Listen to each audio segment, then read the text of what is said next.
আগে আমি আমাদের উপদেষ্টা মন্ডলীর একজন সদস্য ফৌজিয়া খন্দকারকে পরিবর্তন চাই সম্পর্কে বলার জন্য অনুরোধ করছি। ধন্যবাদ।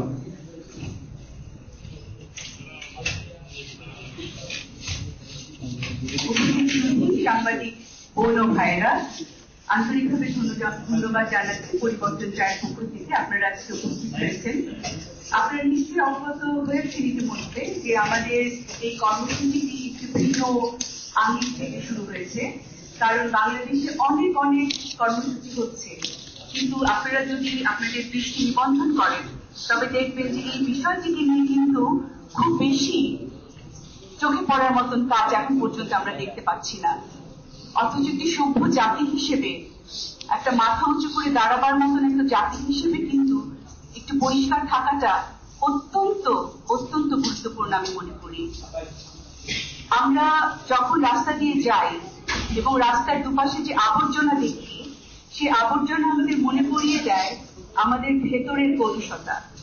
আমরা গাড়ি দিয়ে যাচ্ছি, এমনকি যারা আমরা গাড়িতেও যাই বা বাসেও চড়ি, অনেক সময় দেখা যায় যে বেশিরভাগ সময়, অনেক সময় বলবো না, যে ময়লাটা হাতে থাকে আমরা ফেলে দিই।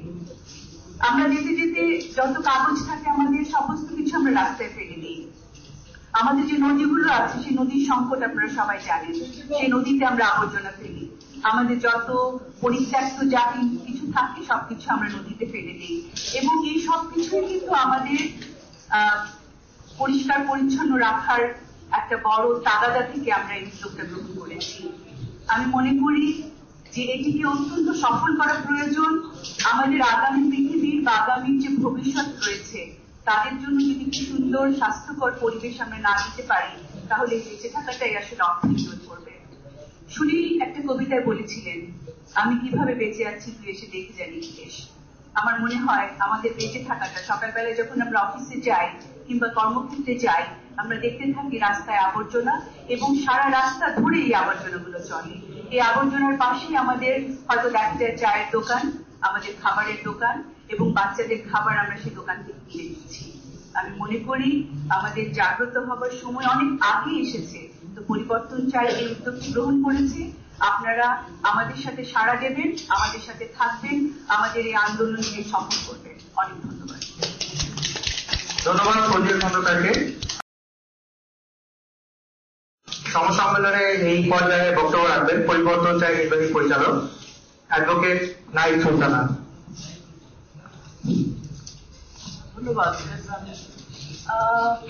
পরিবর্তন চাই আমার মনে হয় সবাই কাছে শব্দটি খুবই জনপ্রিয়। সবসময় আমরা বলি পরিবর্তন চাই, পরিবর্তন চাই, পরিবর্তন চাই। আমার মনে হয় ওইখান থেকে আমরা পরিবর্তন চাই, কাজগুলো করতে চাই। সমাজের যা কিছু নেতিবাচক, যা কিছু অনিয়ম, যা কিছু বৈষম্য, সবকিছুরই পরিবর্তন চাই আমরা। কিন্তু হ্যাঁ, আমরা কাজটা শুরু করেছি পরিবর্তন চাই, সেটা হলো একদম আক্ষরিক অর্থে রাস্তার ময়লা পরিষ্কার করা, ঝাড়ু, বেলচা, এগুলো দিয়ে রাস্তা পরিষ্কার করা। আমরা মনে করি যে দুটোই হতে পারে। নিজেকে যদি পরিষ্কার করতে পারি তাহলে পরিবেশ পরিষ্কার হয়ে যাবে, আবার উল্টোটাও হতে পারে।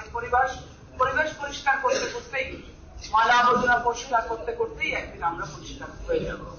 তো আমার মনে হয় যে সবাই যদি আমরা সবাই মিলে সবাইকে সহযোগিতা করি, 31শে ডিসেম্বর আমরা 11টা থেকে 1টা পর্যন্ত দেশব্যাপী যে মানুষ নামবে, দেশটা পরিষ্কার করবে, এখানে আমি মনে করি যে আমরা একদমই বিশ্বাস করি একটা দিন দেশ পরিষ্কার করলে দেশ পরিষ্কার হয়ে যায় না।